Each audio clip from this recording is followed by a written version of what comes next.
સ્વાધ્યાય 5.5ની 17મી રકમમાં x² - 5x + 8 એક પદાવલી છે. ગુણાકારમાં x³ + 7x + 9નું વિકલિત નીચેની 3 રીતે મેળવો. પહેલું છે ગુણાકારના નિયમથી, બીજું છે વિસ્તરણ કરી બહુપદીય વિધેયથી અને ત્રીજું છે લઘુગુણ્ય વિકલનથી. શું ત્રણેય જવાબ સમાન છે? તો છેલ્લો જવાબ છે હા.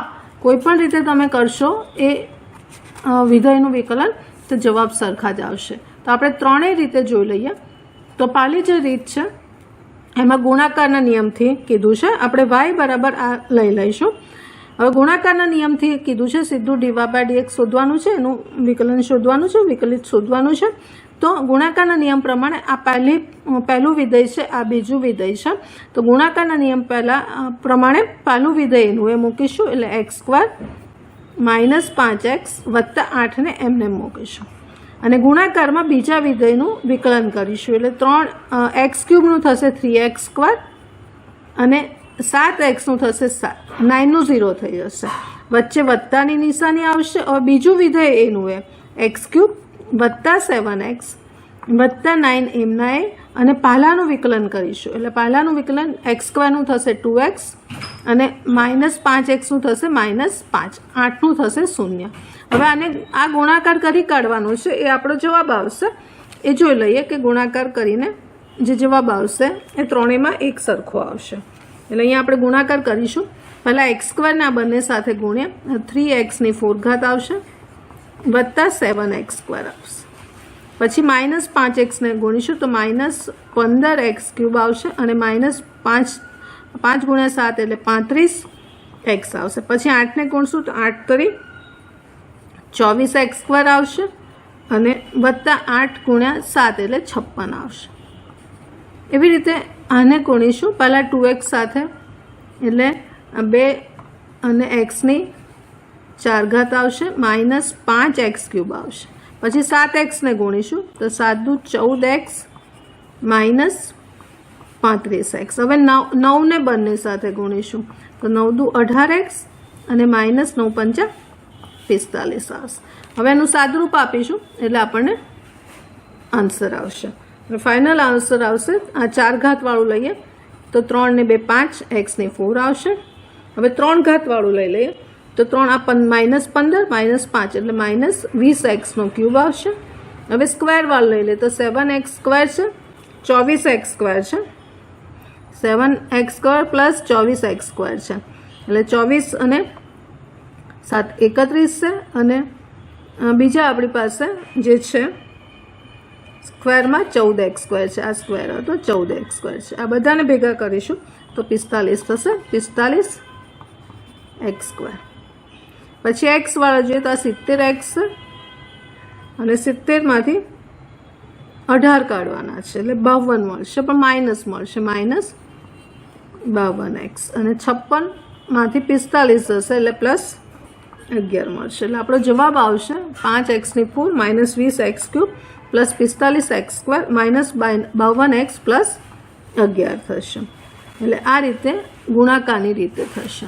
હવે કીધું છે કે વિસ્તરણ કરીને, એટલે આપણી પાસે જે y બરાબર છે રકમ એ લખીએ તો y બરાબર છે x² - 5x + 8 અને બીજામાં છે x³ + 7x + 9. વિસ્તરણ મતલબ આ બંનેનો ગુણાકાર આપણે કરી કાઢવાનો છે. તે ગુણાકાર કરીશું અને પછી એનું વિકલન કરીશું. એટલે પહેલાં x² ને બધા સાથે ગુણી કાઢ્યા તો x ની 5 + 7x³ + 9x².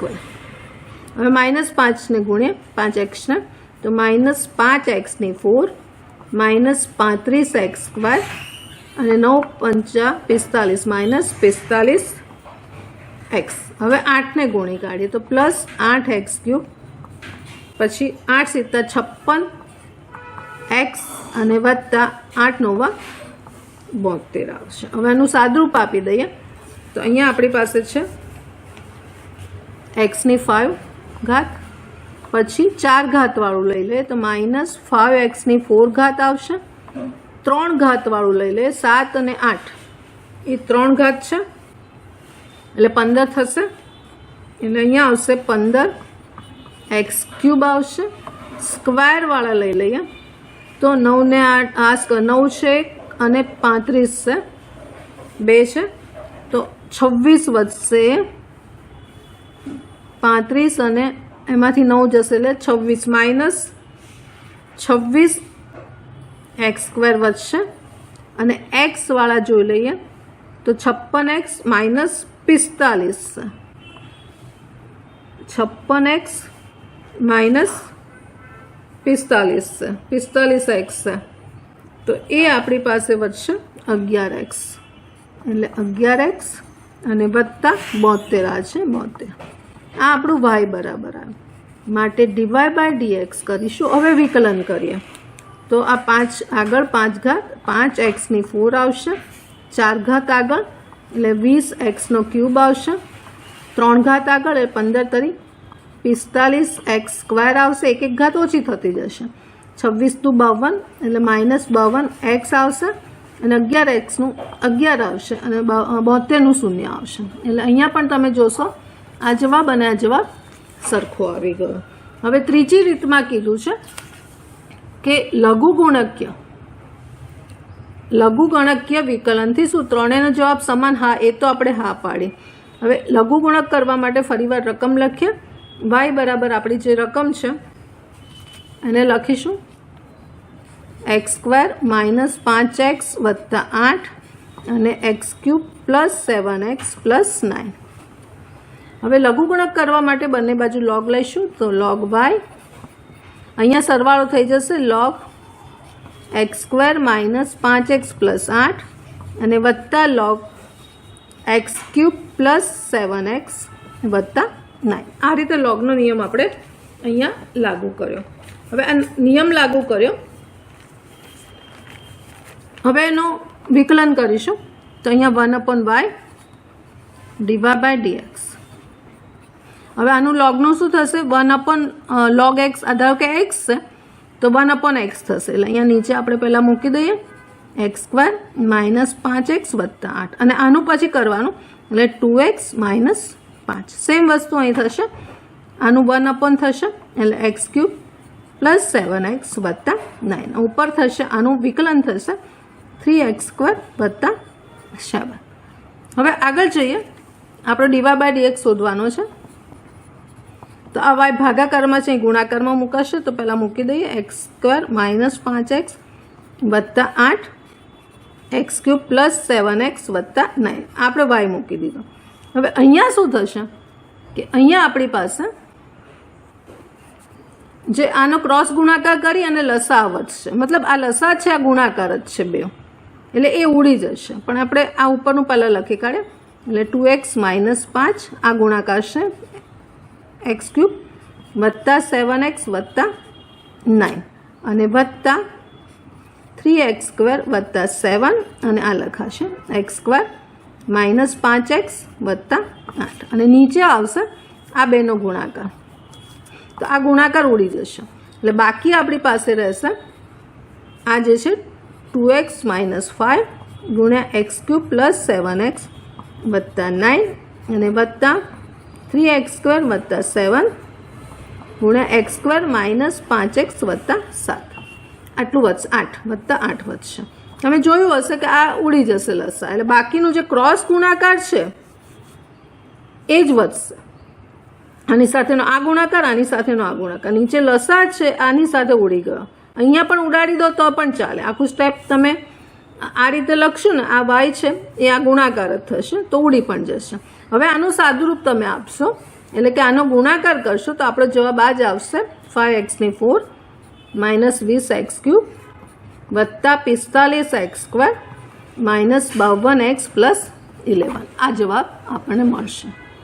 5.5ની 18મી રકમ જો u/w એ xના વિધેય હોય તો બે રીતે એટલે કે પ્રથમ પુનરાવર્તિત વિકલનના ગુણાકાર નિયમ અને બીજી લઘુગણકીય વિકલન દ્વારા બતાવો કે d dx u/w એનો ગુણાકાર છે 3 વિધેયનો = u વિધેયનું વિકલન ગુણાકારમાં v અને w વિધેય વત્તા v નું વિકલન અને ગુણાકારમાં u અને w અને વત્તા w નું વિકલન ઇન્ટુ u અને વી વિધેય ગુણાકારમાં. હવે આમાં પહેલી રીતે બતાવવાનું છે આપણે વિકલનના ગુણાકારના નિયમથી.